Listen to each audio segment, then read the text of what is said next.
Hi, my name is Natalie Callback, and I'm super, super thrilled that I have my very sweet friend Birgit Koopsen, or Birgit Koopsen, as some say, or we will see how she says it, with me today. Birgit, or Birgit, I'm not even trying.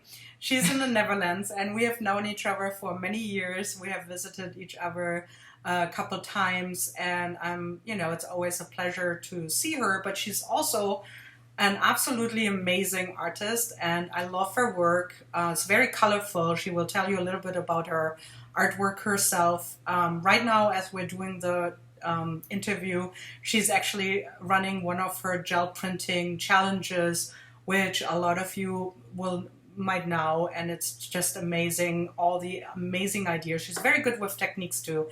Anyway, colors, techniques. She makes amazing books. She makes beautiful paintings, and on top of it, she is also a very delightful person. So, hey Birgit, how are you? Hey, I'm fine. And how are you? I'm doing good. So, Birgit, this is, I think, actually, you have been with Creative Jumpstart every year from the beginning. Yes, So this from the is your very ninth beginning. time. Yes. Whew, I'm so honored. I hope it will be a 10th time next year too. Yeah, I hope so too. I'm delighted that you want to have me every year Of because I course. really, really, really love Creative Jumpstart. I think it's one of the best online workshops out there. So thank you for having me. Thank you. I didn't pay you for that. That's awesome. Right? I'm like, no, I'm kidding. You don't So know, I might send you a bill, but I wouldn't be super. No, I'm just kidding. So Birgit, tell us, for those of the few people that don't know you yet but should get to know you, tell us a little bit about you. So I said you're in the Netherlands. How did you come to do some art, and how does your artwork? What do you do? How does it look like? Well, what I do right now is mostly art journaling and gel printing, monoprinting. That's what is my favorite thing to do at the moment. But it all started like many, many, many, many years ago with scrapbooking, as a lot of people probably did back then, started scrapbooking. And at some point, I got a little bit bored with whatever was there out there to buy, especially for scrapbooking, and I decided to make my own background papers with paints and spray paints and stuff like that. And then I realized that I enjoyed making the papers more than doing the actual scrapbooking. And so at some point, the photos disappeared from my pages, and I discovered art journaling and mixed media. And so I went more in that direction. So mixed media is what I do now. Yeah, and it's funny because we actually know each other from the times way, way, way Yeah. back then when we would we still swoon over nice paper, but that was Oh, yeah. how we met each other. Yeah. And we both went into the same direction, enjoying getting our hands messy. Yeah. So I said that I know Birgit for a long time, also on a personal level. So if you would ask me, the theme for Creative Jumpstart this year is actually superpower.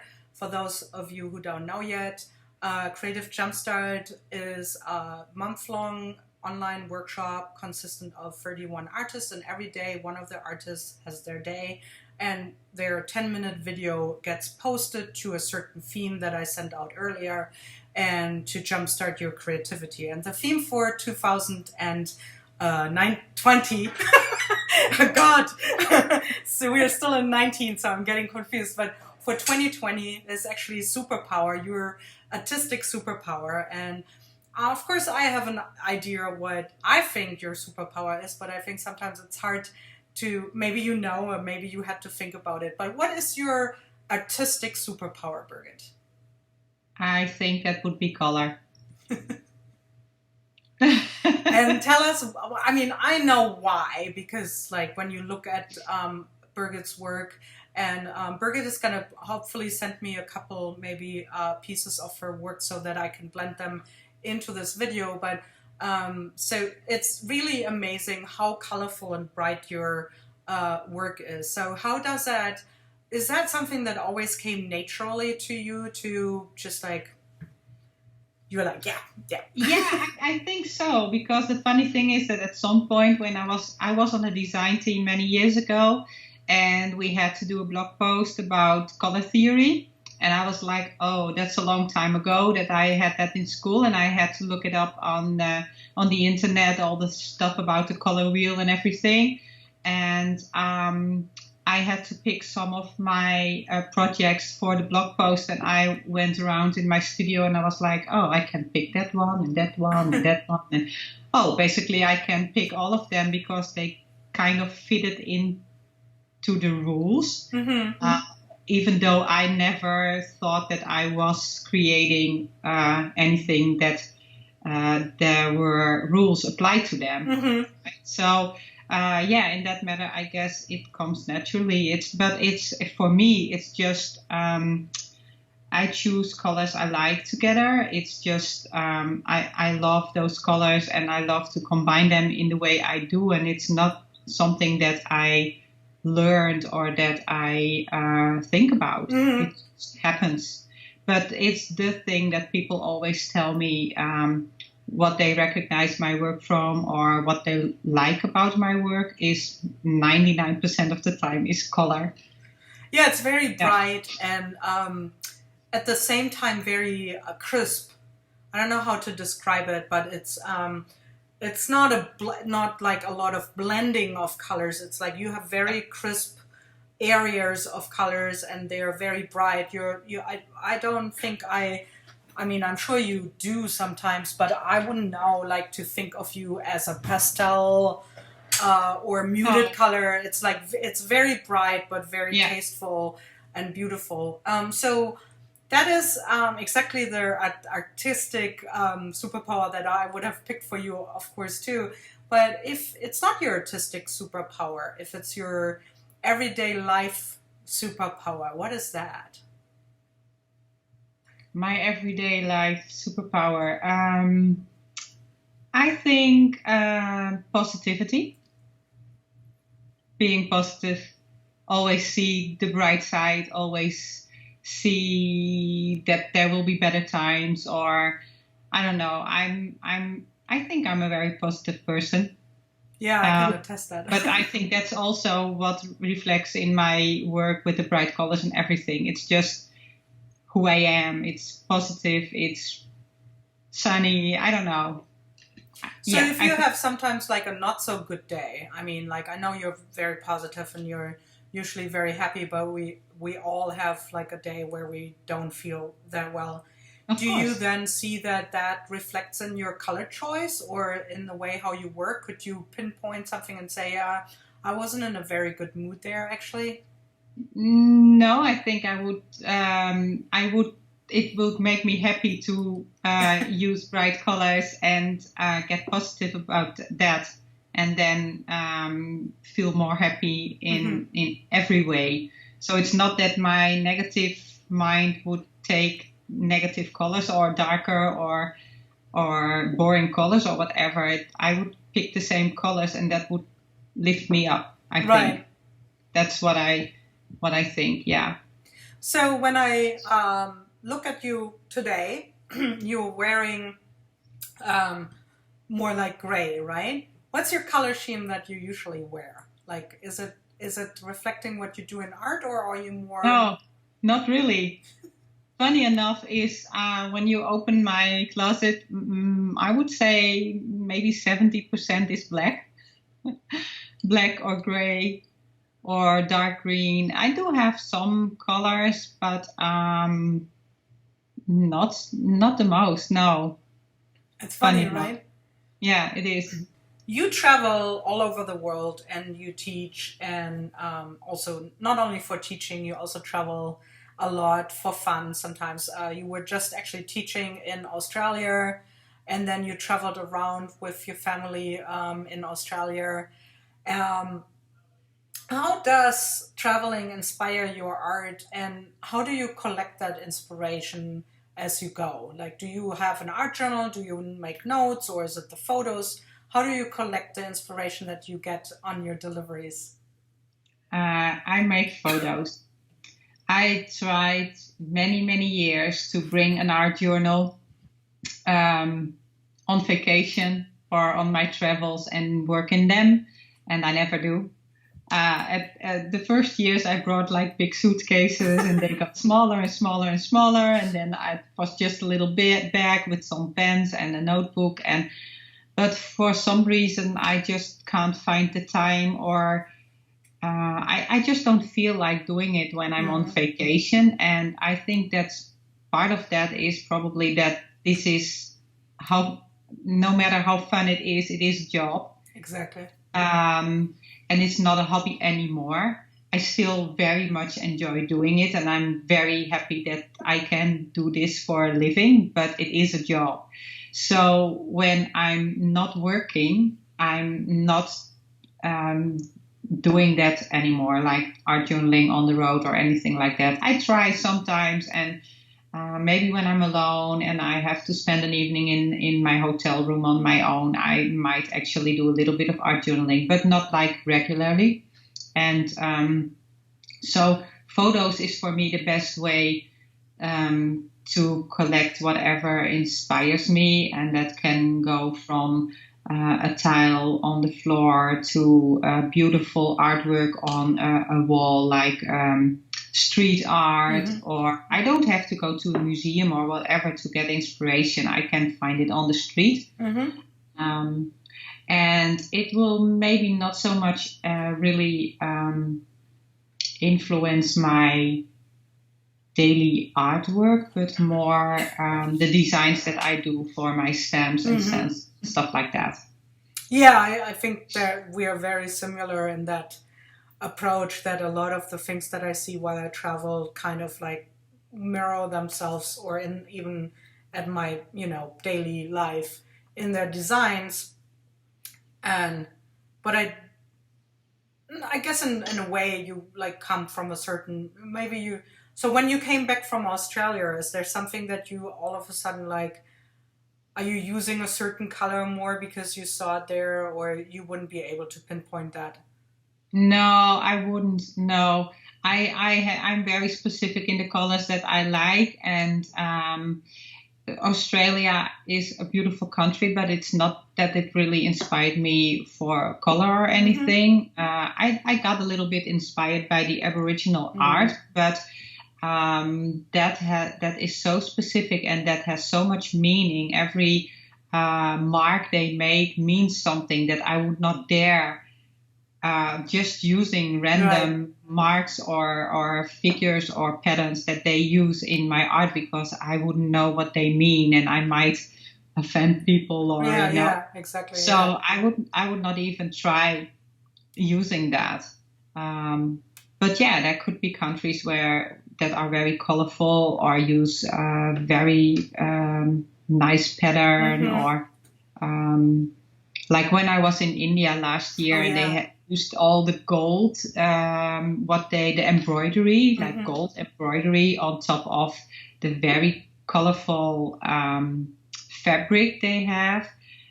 That is kind of a thing that I'm like, oh yeah, gold on top of the color. I'm going to use gold more, or something like that. Yeah, it's funny because gold is, especially like in jewelry, I'm more like a silver kind of person. So like I very rarely wear something from my grandma, whatever, that's gold.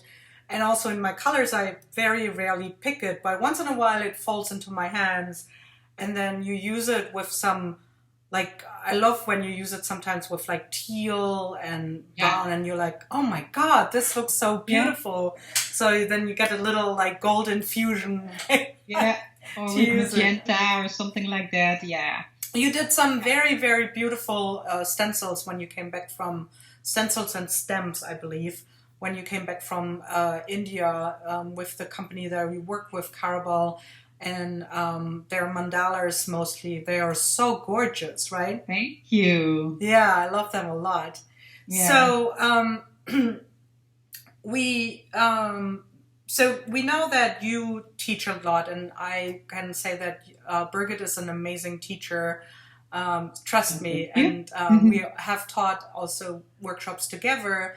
And I know that she, she has a very, you will love her videos too. She is also very good at doing videos.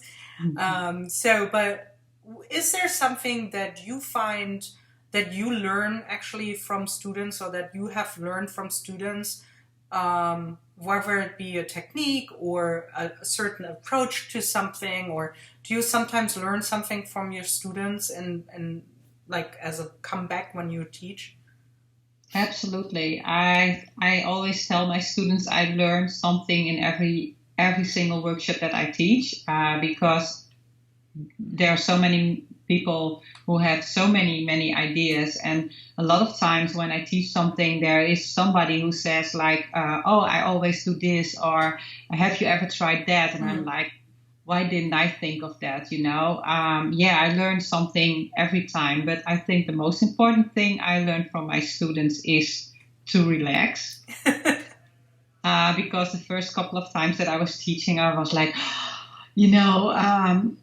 can I do this? And will it be interesting enough? And will they actually learn something? And I learned from the students that I actually know what I'm talking about.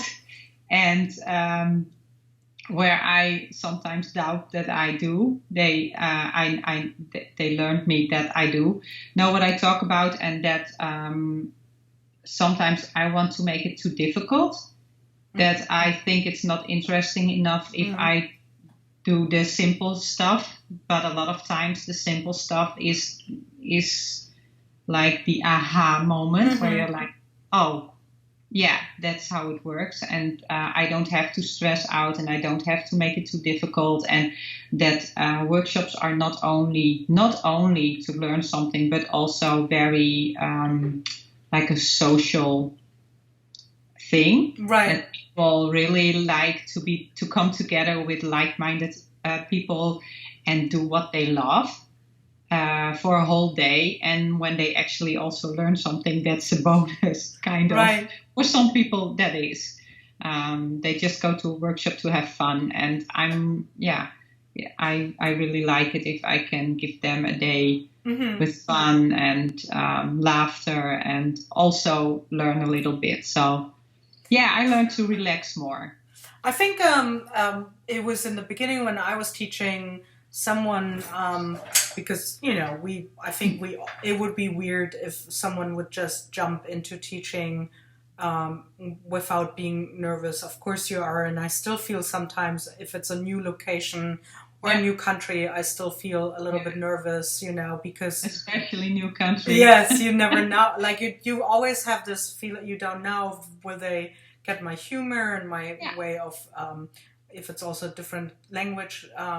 Because you and we both are not native English speakers, and then you speak English maybe in a country where they are also not native English speakers, so you're always a little bit nervous about that.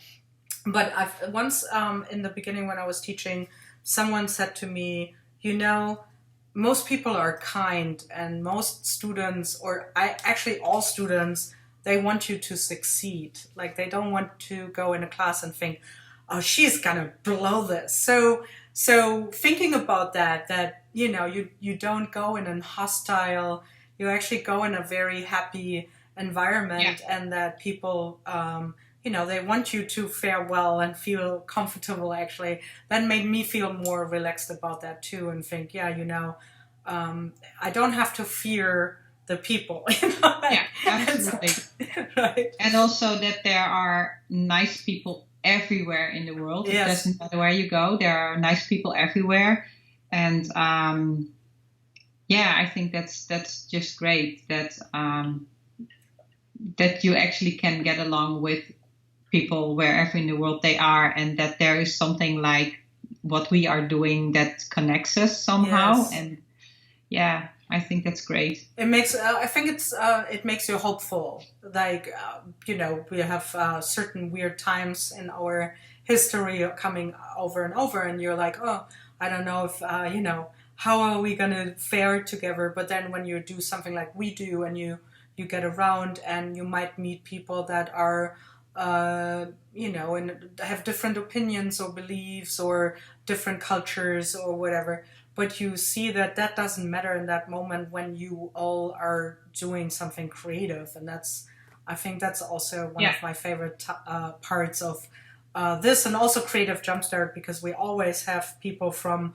all over the world. I'm always surprised where people... Yeah, how cool is that? Right? Yeah, it's so cool. Yeah. So, Birgit, I don't want to keep you up too much because I know it's very late already in the Netherlands.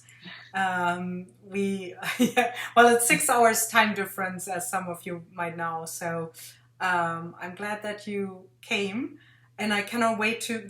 do you know already?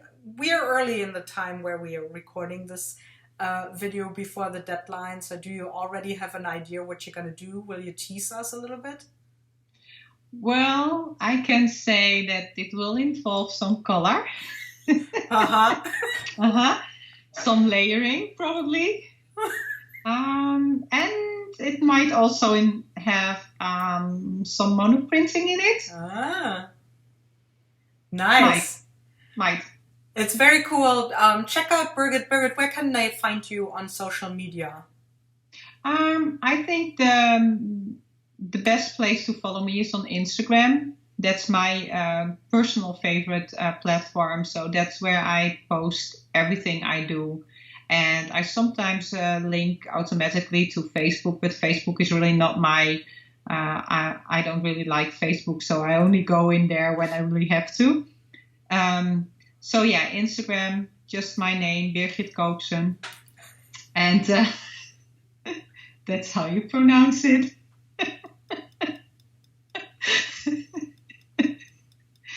There you can find me. 20 years later, Natalie still doesn't do it right. At least I'm not calling you Bridget. Yeah, that's fine. I listen to anything. I'm used to that. Exactly. So yeah, follow Birgit. As I said, she also does these like really cool challenges. Now that when you join now the interview, that challenge that she's doing at this very moment has already run, but you can still find it on Birgit's Instagram account. And I'm telling you, it's really cool because she does all these like mini videos, and she posts like, then her results, and she talks about how she got to those results. And it's really fun because it's just amazing on Instagram how much you can convey in a 1-minute video, and then also show people and teach something or inspire you. So if you think about how she can do this in 1-minute videos, think about what she can do in a 10-minute video on Creative Jumpstart. So sign up for Creative Jumpstart. Please use Birgit's link. She will appreciate that. And we cannot wait to see you. Bye. Thank you. Bye-bye.